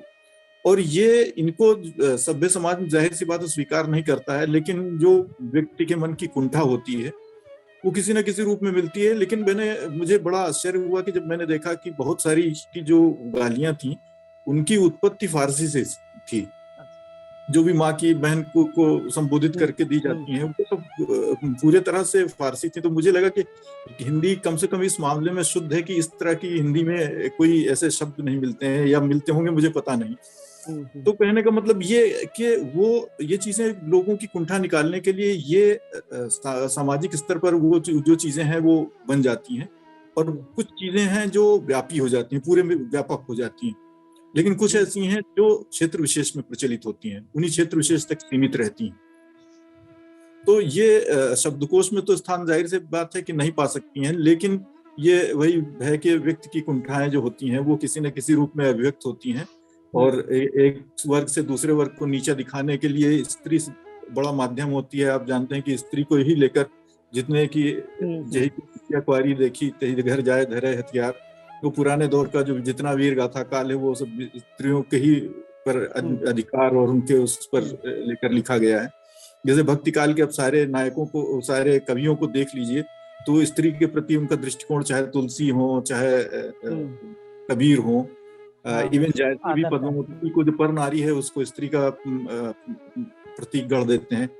सूर्य को छोड़कर, सूर्य को जिन्होंने मातृत्व को और इस बहाने महिला को जितना उत्थान सूर्य ने दिया है उतना भक्ति काल के और किसी कवि ने नहीं। तो यही कहना चाहूंगा कि ये चीजें जो हैं वो व्यक्ति गढ़ लेता है चीजें, और ये सभ्य भाषा में तो स्थान नहीं पाती हैं, लेकिन ये गढ़ी हुई चीजें होती हैं जो क्षेत्र विशेष में प्रचलित होती हैं। कुछ ऐसी होती हैं जो ज्यादा व्यापक हो जाती हैं। जी धन्यवाद। बड़ी शालीनता से जवाब दिया निश्चल जी। ये हस्तांतरित कैसे होती हैं? ये एक दूसरा कि हम जब इसको शब्दकोश में भी स्थान नहीं देते तो ये ट्रांसफर मतलब क्या इसकी शिक्षा परिवारों से मिलती है या वो देखा देखी सीख जाता है? निश्चल जी, रजनीकांत जी के उसके बाद फिर आखिर में एक नए शब्द के साथ दीक्षित जी से पूछूंगा। पहले तो कहते हैं कि बड़ा अच्छा लगा कि इस प्रश्न का जवाब आपने हर्षद जी से दिया। उसके पीछे कोई खास मंतव्य भी रहा हो तो बता नहीं। उन्होंने तो बहुत स्पष्ट साहित्यिक पूरा उत्तर था। वैसे जो लोग व्यंग से जुड़े रहते हैं जी, वो ऐसी चीजों का इस्तेमाल ज्यादा करते हैं। कविताओं वाले कहानियों में भी जो बच्चों की कहानियां हैं उससे ऊपर की जो कहानियां हैं उनमें भी कहीं कहीं इन शब्दों का प्रयोग अभी देवेंद्र कुमार जी की एक किताब आई है आचार, उसमें भी कई जगह कुछ शब्दों का प्रयोग किया गया है जो पढ़ने वाला जो है उसको खराब लगेगा। या सुभाष चंद्र जी का एक व्यंग्य का उपन्यास है जी, उसमें भी है कि वो खुल के उनने बहुत सारे शब्दों का प्रयोग किया और पाठ में जैसे बीप करते हैं डॉट करके छोड़ दिया। एक बात जो हर्षद भाई कह रहे थे कि महिलाओं को संबोधित होते हैं, है ना, कि माँ की और बहन की। और मजेदार बात यह है कि महिलाएं उनका प्रयोग नहीं करती, उसका प्रयोग भी दूसरे पुरुष के लिए करता है। और पता नहीं ये दूसरा एक चीज और है कि आप कुछ क्षेत्रों में जाएं, देसी अगर बात करें जैसे ब्रज के क्षेत्र में जाएंगे तो वो अब शब्द अपने आप में एक सम्मान के भी शब्द है। शब्दों का प्रयोग जैसे आप कह रहे हैं कि हम लोग बसते हैं तो वहाँ जैसे बात करते हैं तो मेरा खुद का अनुभव है, जब मैं मथुरा रहता था तो एक बहुत बुजुर्ग थे और वो दूसरे को सुंदर शब्द कहने से पहले खुद को कहते थे। अच्छा। जैसे कि एक साला एक शब्द है, उनकी जगह शब्दों को तो कहते हैं ना कि हम साले हम खुद ही खराब है ना, हम सालों से यही नहीं होता है। तो वो भी अपशब्द नहीं है, वो जैसा अरशद भाई ने कहा है कि जो कुंठा की अभिव्यक्ति है, जब साले खुद कुछ नहीं कर पा रहे हैं तो तुम साले क्या करोगे, है ना। अच्छा। यहाँ साले गाली नहीं दे रहे हैं, ये अपनी खराब निकाल रहे हैं कि हम तो कुछ हो नहीं रहा है ना। तो वो एक चीज रहती है। तो आगे क्या जाता है ना, जो लिखा हुआ है आप उसको खूब प्रचारित कीजिए, ठीक है, वो नहीं चलेगा। और जो एक दूसरे से चलता है तो कहते हैं कि माउथ पब्लिसिटी कहते हैं, या लोगों के बीच में जो कहते हैं ना कि रच बस जाना। हाँ। ठीक है, अब आप जो है मुझसे श्रुति परंपरा से जो जाती है चीज वो प्रभावी होती है। तो जो होती है जैसे को मल्टी लेवल मार्केटिंग के माध्यम से लोगों के में करने का प्रयास किया, तो जो होती है कि अगर मुझको कोई चीज पसंद आई तो वो आगे जाती है। उन शब्दों में ठीक है, वो कोई कुंठा भी व्यक्त करते हैं और मन की चीजों को खराब करते हैं कि अच्छा करते हैं। और आप देखिए कि जब व्यक्ति बहुत परेशान होता है तो बहुत अच्छी चीजों से उसका काम नहीं चलता है ना। वो ज्यादातर फिर जो है कुछ बाद में ठीक है पॉजिटिव आप उसको बताइए, लेकिन वो रोना चाहता है ना। बहुत आदमी परेशान है, थका हुआ है, बहुत लोगों ने बताया, मान लीजिए प्रमोशन होने वाला था, अपनी जगह किसी दूसरे का प्रमोशन हो गया, तो वो जो अपनी कुंठा व्यक्त करता है उन गालियों के माध्यम से करता है। इसीलिए कहते हैं कि आपको अपने दोस्तों के साथ रहना चाहिए, क्योंकि उन शब्दों का भरसक प्रयोग आप उन्हीं के बीच कर सकते हैं। आप उनका नाम लेकर बात नहीं करते हैं, उनको बहुत बढ़िया तरीके से बात करते हैं, मतलब उनके बाद आप कुछ जैसे भी कर रहे हैं तो कह सकते हैं जैसे मेरे मित्र मिलेंगे 15 साल बाद, हाँ भाई कमीने क्या हाल है तेरे, ठीक है, हो सकता है कहीं इंस्पेक्टर हो, है ना, पर सामने नहीं कर सकते। तो ये एक आनंद भी है इनमें। अब शब्द व्याकरण की दृष्टि से आप उनको नाम दे दीजिए, लेकिन असली जो कहते हैं ना, जब खोइया होता है बारात चली जाती है और रात को आने वाली होती है, तो उन शब्दों का जितना ज्यादा प्रयोग होता है उतना ही ज्यादा लोगों को आनंद आता है। तो वो एक चीज जो है हमारे अंदर जो छुपी हुई है, हम जो देखते हैं ना कि हमने बहुत बढ़िया कपड़े वपड़े पहन लिए, आदरणीय दीक्षित जी भी कह रहे थे कि हर एक भाषा है, तो हम सबका अंदर का स्वरूप वही है। तो हम उसको कहीं ना कहीं जब निकालना चाहते हैं, व्यक्त करना चाहते हैं, है ना। अपने गांव जैसे आदरणीय रजनीकांत जी जाते होंगे तो वहाँ की जो भाषा और का हेरो का कर रहे बहुत ना देखा ना है ना, लेकिन राउस एवेन्यू में जब वो पढ़ाते थे तो अगर यही कहने लगेंगे तो वो एक माहौल बदल जाएगा। पर वो एक आनंद वो है जो टी शर्ट में और आपको अपने उसमें आता है। और बाकी जो भाषा है जिसको आप शब्दों का आडंबर कह सकते हैं, शब्दों का भंडार कह सकते हैं, जिनके लिए शब्दकोश बनाए गए हैं, या जो दिखावा है, बहुत बढ़िया बढ़िया शादियां होती है तो आदमी बहुत टूट जाता है, लेकिन जब घर में होता है, अपने मैदान में होता है, जंगल में होता है, तो पूरा आनंद में होता है। हमने कि यार जिंदगी का मजा है, तो वो आनंद भी उन शब्दों में ही है। अच्छा। हाँ, अगर भाव गलत है, आपका कहीं झगड़ा हो गया है, तो आप सोचते हैं कि ऐसी बढ़िया बढ़िया ढूंढ के लाऊं, ये जो है गोलियों से मर जाए। कौन सी गोली? जो मैं दे रहा हूँ अपने मुंह से, ये चीज है। तो मैं समझता हूँ इसीलिए ये इनका जो आनंद है और ये जो कुंठा को दूर करते हैं, स्ट्रेस बस्टर कहूंगा मैं इनको एक तरह से। तो ये जो स्ट्रेस बस्टर है, 4-6 गाली देनी अपने बॉस को घर आने के बाद स्ट्रेस बस्ट हो गया, उसने क्या साले ने मेरा जो है काम नहीं होने दिया, जाइए देखो कल, ठीक है, आपने चाय पी के काम खत्म किया, अगले दिन फिर पहुंच गए, उन्होंने कि हाँ भाई काम हो गया, no sir that is in progress and we are trying our best, ठीक है। अब मन ही मन गाली दे रहे हैं तो दोनों चीज बढ़िया है। तो गाली देना भी बहुत अच्छा है, अब शब्दों का भी प्रयोग होना चाहिए और इसीलिए ये आगे जाएंगे। और आप समर्थक हैं उसके, और आप शब्दों को अंतःवस्त्र से की तुलना दे दी बिल्कुल अंतःवस्त्र की तरह है ये। हाँ, तो सहज हो जाते हैं हम इसमें और आनंद लेते हैं। परिवार का एक अपनापन सा सुख मिलता है। रजनीकांत जी, क्या ये सच बात है? अच्छा, मैं एक बात कहना चाहूंगा। अभी अरशद जी का जहाँ घर है और हमारा गृह नगर है, तो ये एक तरफ से ब्रिज क्षेत्र से घिरा हुआ है इधर मथुरा वाला, और दूसरी तरफ से अवधि से घिरा हुआ है, और हमारा क्षेत्र पड़ता है कनौजी का। तो हम कनौजी में है, तो वहाँ एक कहावत कही जाती है, लोक कहावत कि, और आजकल अफगानिस्तान बड़ा चर्चा में है तो इसलिए इस कहावत को और बता दूं कि काबुल गए मुगल बनी आए, काबुल गए मुगल बनी आए, बोले मुगली बोली बानी, काबुल गए मुगल बनी आए, बोले मुगली बानी, और आब के बाबा मर गए, खटिया तर रो पानी। ये समझ में आ गया? आ गया।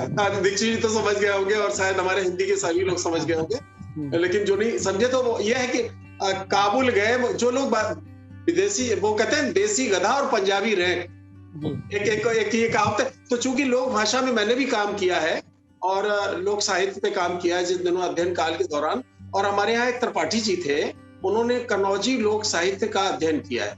तो जो अभी अर्शद जी कह रहे हैं कि महिलाओं को लेके ये गालियां और अपशब्दों का जो प्रयोग किया है, इसमें दूसरी बात मैं और बताऊं कि इसमें जातियों को और शामिल कर, बिल्कुल महिलाएं भी हैं और जातियां भी हैं, उनको लेके भी तमाम सारी चीजें लोक प्रचलन में है जो लिखित में नहीं है। और बड़े मजे की बात यह है कि हमारे मित्रों का जब एक जमावड़ा मित्र मंडली थी और उन दिनों में लिखा करता था, तो एक बार ऐसे ही रौंज में, अब देखिए ये बिल्कुल देसी शब्द है, रौंज में हमारे मित्रों ने कहा कि यार रजनीकांत ऐसा करते हैं कि ये जो इसका भी जो कहीं शब्दकोश नहीं मिलता, किसी शब्दकोश में ये नहीं मिलती है चीजें, तो इनका क्यों ना हम इसका बना दे, ये जो किसी ने काम नहीं किया वो हम कर दे। हाँ, तो ये जो आप कह रहे हैं नहीं मिलता है, तो ये इस तरह का एक प्रस्ताव उनका आया था, हालांकि वो एक मजाक ही था, जूते कौन खाता, तो ये सब।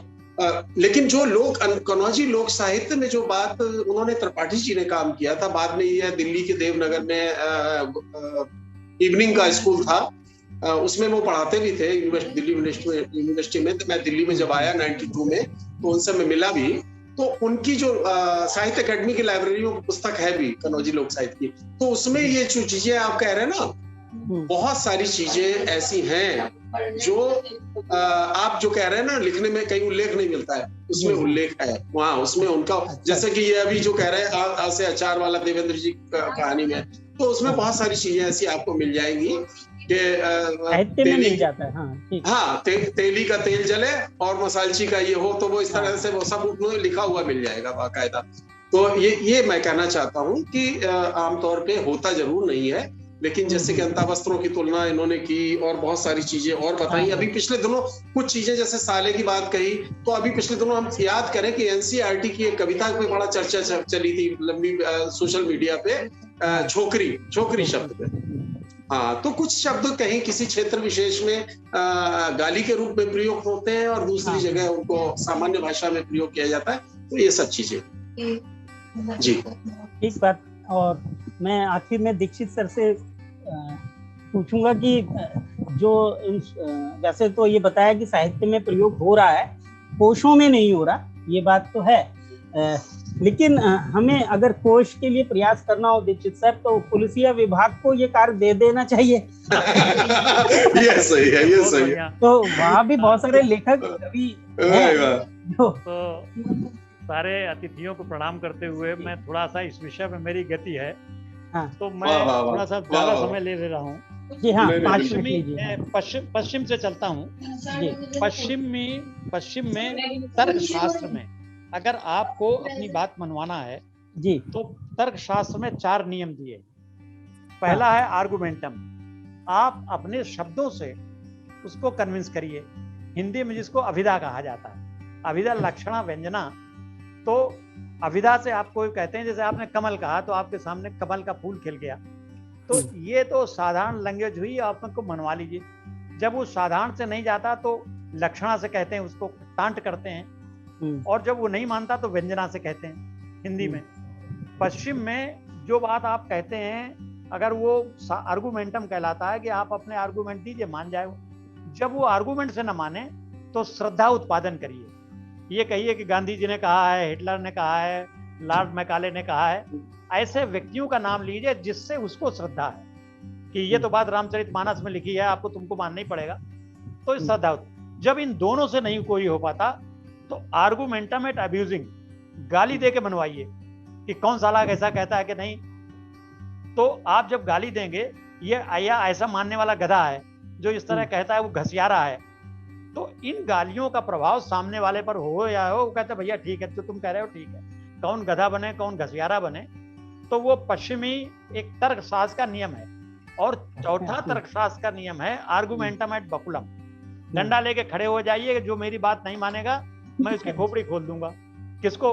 हिटलर से जब पोलैंड में उसने कब्जा कर लिया, तो पत्रकारों ने पूछा हिटलर से कि तुमको ईश्वर से डर नहीं लगता, कि आज तुम सता रहे हो, यहूदियों को मार रहे हो। तो सोचता रहा, उसने जेब से रिवॉल्वर निकाली कि कौन है जिसको ईश्वर का पता चाहिए, मैं भेज देता हूँ, वहीं पूछ लेना। अरे नहीं ठीक है। तो एक तरह से डंडे से, गाली से भी हम अपने तर्क बनवाते हैं। और जितने प्रश्न आपके गाली के हैं, हाँ। मैं देवराज दिनेश जी की एक कविता की कुछ लाइनें सुनाता हूँ। जी। इन सब प्रश्नों का उत्तर आपको देवराज दिनेश की कविता से मिल जाएगा। स्वागत बड़े है। फक्कड़ कवि थे, आप लोगों ने अगर सुना हो, मेरा तो भाग्य मिला, मैं उनको 5 दिन तक मैं उनके साथ रहा हूँ और उनकी अटैची उठा करके चला हूँ। अच्छा वो उनकी एक कविता है कि गाली वो क्रेन है, एक एक लाइन सुनिएगा। जी जरूर। गाली वो क्रेन है जो मन पर पड़े अपरिमित बोझ को क्षण में उठाकर दूर फेंक देती है।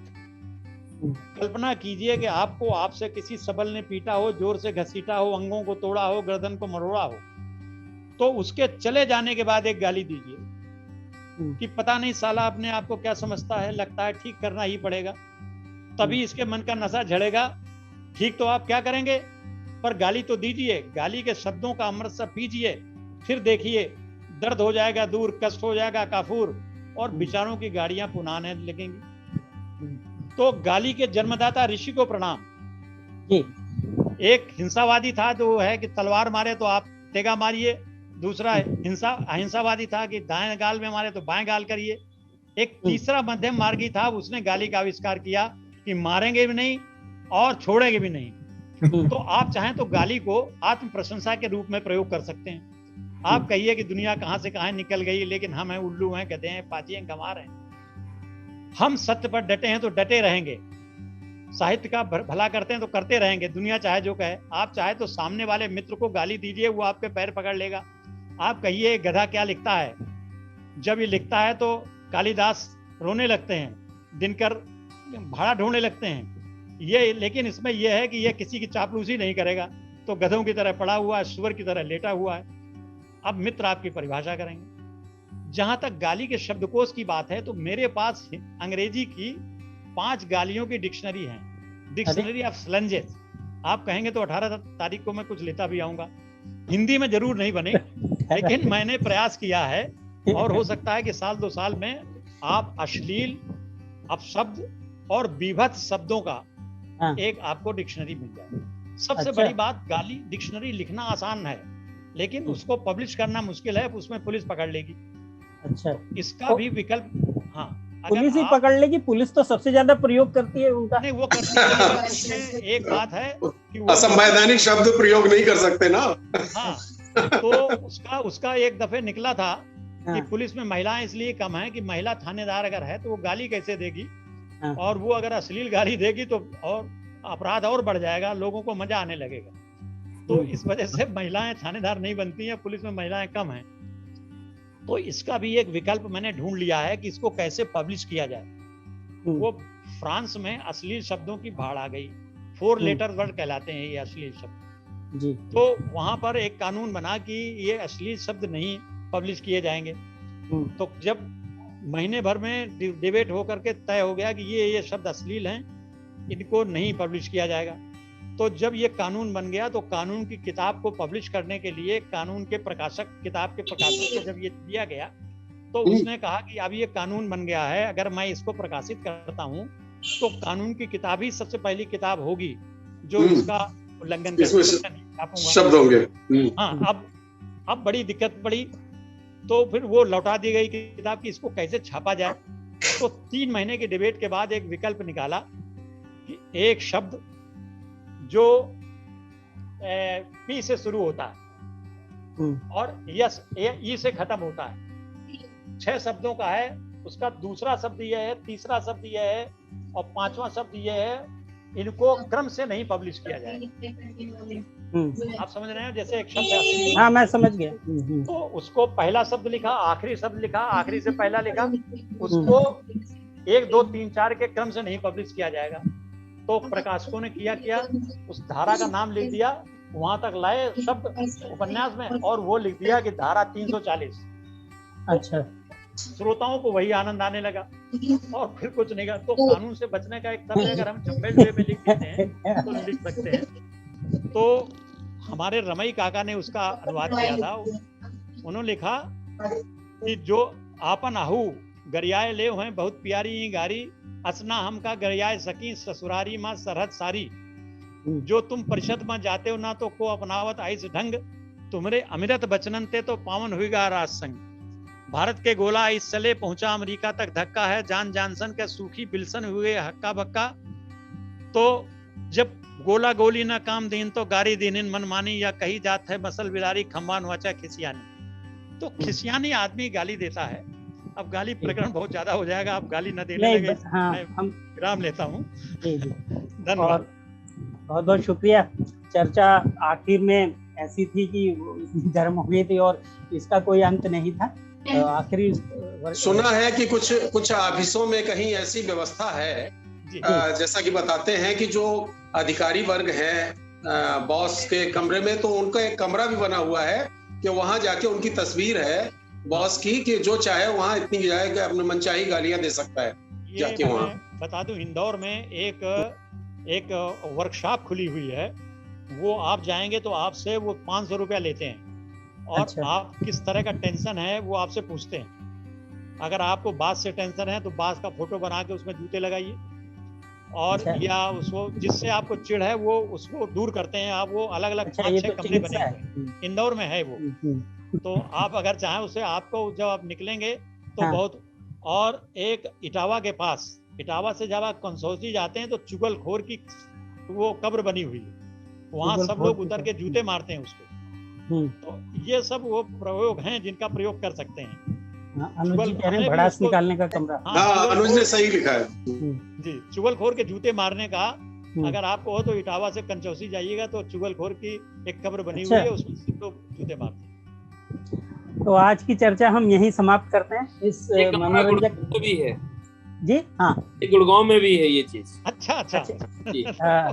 अरुण जी ने भी चर्चा का आनंद लिया है, वो लग रहा है। और अरुण जी, हम इस चर्चा का यही समाप्त करते हैं और 14 तारीख को फिर से एक मजेदार चर्चा रखेंगे भाषा विमर्श की। और सभी, हाँ, ये मुझे लगता है कि जैसे बड़ी बड़ी फिल्मों में छोड़ देते हैं ना बीज अगले के लिए, तो अगला पूरा ही एक सत्र इसी में रख सकते हैं गालियों को लेकर के। तो हिंदी निश्चल जी पूछना चाहूँ, आपका इटावा से संबंधित हैं? इटा से कहाँ के रहने वाले हैं सब निश्चल जी? मैं तो कासगंज मूल रूप से है। बहुत सुंदर है। हाँ, तो इटा उसके नजदीक ही, अलीगढ़ के नजदीक है कासगंज। मथुरा 9 साल रहा हूँ। अच्छा। तो गालियाँ मथुरा में मैंने बहुत सुनी है, बहुत मथुरा की गाली। और बाकी गाँव में जो गालियाँ मिलती हैं बड़ा आनंद आता है, और नहीं करी खाओ फिर से आओ ससुर यहाँ पे, तो बड़ा उसमें जो अपशब्द नहीं, मैं कह रहा था ना कि उसमें एक आनंद है। अच्छा। तो प्रफुल्ल जी ने उनको अपशब्द कह के जरा साहित्यिक भाषा में बढ़िया सा कर दिया। और गांव में कुछ एक ऐसे लोग होते हैं जिनको लोग मजे लेने के लिए, चढ़ाने के लिए, गालियां सुनने के लिए ही करते हैं, और महिलाओं में शादियों में तो गालियां गाने की प्रथा ही है। अर्शद जी, आखिरी बात आप कह दें और समाप्त करते हैं। नहीं, बस कुछ नहीं, मैं बस सुन रहा हूँ मैं सबकी बातें, और बहुत अच्छा लगा आज। तो बहुत दीक्षित जी के सुनने का तो चाव रहता है, उनको सुनने के लिए तो मैं जीता हूँ। बस मैं एक बता दूं कि एक कहावत है पंजाबी कि अगर आपका हमसे मन मिलता है तो आपका हाथी हमारे छत में घूमता रहे, कोई फर्क नहीं पड़ता। और आपका अगर मनोमालिन्य है हमसे तो आपकी बिल्ली अगर हमारे छत में कूद जाएगी तो हमारी छत दरक जाएगी। ये वाली बात है, आप प्रेम करते हैं इसलिए अच्छा लगता है। चलो, ये चर्चा का सद्भावनापूर्ण समापन यहीं करते हैं, और एक नई चर्चा के साथ हम फिर से जुड़ेंगे 14 सितंबर हिंदी दिवस के दिन। सभी को नमस्ते, सभी को धन्यवाद चर्चा में शामिल होने के लिए। हर्षद जी धन्यवाद, प्रतुल जी धन्यवाद आपका बहुत बहुत।